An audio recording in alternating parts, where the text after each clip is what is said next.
Pertama kali itu aku kan tengok kawan-kawan aku ini mau ke Kamboja, jadi aku kan terliur dibilang gajinya gede, jadi kan aku ikutan, jadi pengen tanya dan pengen pergi. Pas aku pergi ke sana tidak sesuai. Dibilang di kampung agak ada uang makan, gaji 5 juta ada uang makan, tapi pas ke sana cuma terima gaji doang, tidak ada uang makan. Jadi dari gaji itu buat makan. Nah, terus? Sekian lama sampai 12 atau 15 bulan aku kerja di sana nggak ada uang, malah aku keluarin uang buat bayar itu kontrak aku, baru bisa ambil paspor dan cari kerja baru. Udah itu aku cari Denda kerja lah, baru. denda. Terus? Udah itu cari kerja baru, dapatnya di web lumayan lah. Gaji pertama 5 juta, bonus 3 bulan sekali sekitar 5 atau 6 juta. Terus? Udah itu aku baru 3 bulan perjalanan kerja, aku kena mistik 55 juta. Dari Denda perusahaan? Enggak, itu mistik pas aku deposit punya member salah ke approve. Dia deposit 55.000, dia isi forumnya 55 juta aku approve. Jadi kena bayar itu. Nah, dari itu dia bosnya nggak percaya lagi sama aku, jadi dia pindahkan aku ke web lain. Aku pindah ke web lain. Dari web lain itu cuma terima uang sebulan 5 juta. Udah itu bonus 6 bulan sekali cuma sesuai dengan gaji. Misalkan 5 juta jadi 10 juta per 6 bulan sekali. Terus? Udah itu aku udah sampai 1 tahun di sana. Aku bilang ke bos itu mau panjangkan kontrak aku setahun lagi.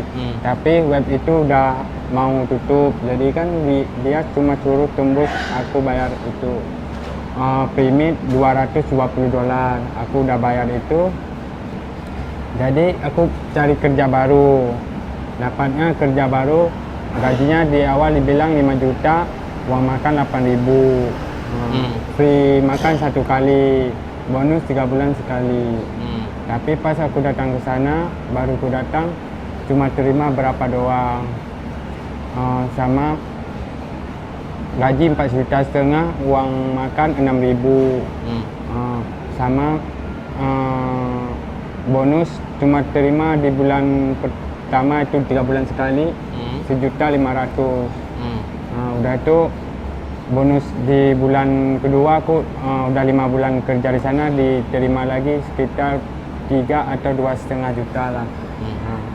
Udah itu aku nggak sanggup lagi dengan cara bos kerja aku cuma berdua, depositnya pomnya hampir 5.000 6.000. Jadi aku nggak sanggup lagi, kena marah setiap hari. Udah itu aku tunggu orang itu pada berbicara, aku dibilang mau jual ke scam, ada aku terima sekitar 6 atau 5 kali pembicaraan itu. Jadi aku takut, dah itu langsung lari. Nah, dari situ aku lari di sana tengok bos pada di luar, jadi cuma karyawan-karyawan yang kerja di dalam. Jadi aku pamit sama mereka itu buat itu. Sewaktu lengah, sewaktu mereka lengah, Muhammad Yusuf Mereka pergi. lagi mau pergi makan, keluar pergi makan. Jadi kan cuma ada kawan-kawan kerja aku di sana. Jadi pas kawan aku ini, aku bilang sama mereka ke WC, padahal aku turun ke lantai 1. Ya. Dan ambil motor kantor di sana, langsung pergi ke... Pergi itu lebih kurang di tanggal 15 Agustus ya, 2025 ya. Iya, tanggal 15 atau 16 ya. 16 Bapak membuat surat. Ya, 16 Bapak Muhammad Yusuf membuat surat. Berarti kira-kira sudah 4 tahun lebih kurang ya. 4 tahun bekerja di 3 perusahaan. 3 perusahaan. Tapi itu tidak ada uang. Nggak ada uang. Cuma ada hasil uang paling 1 juta gitu. Itu pun 2 bulan atau 3 bulan sekali. Tidak ada bisa ditabung dengan kerja di sana. Itu tergantung kita juga Pak. Enggak, semua M Yusuf itu. bisa menabung dari sana enggak? Kalau aku nggak bisa, nggak kuat. Karena tadi bayar denda dan bayar perpanjangan visa. Karena aku tiap per bulan kerja aku memang buat bayar itu terus. Seperti diikat gitu ya. Download Tribun X sekarang. Menghadirkan lokal menjadi Indonesia.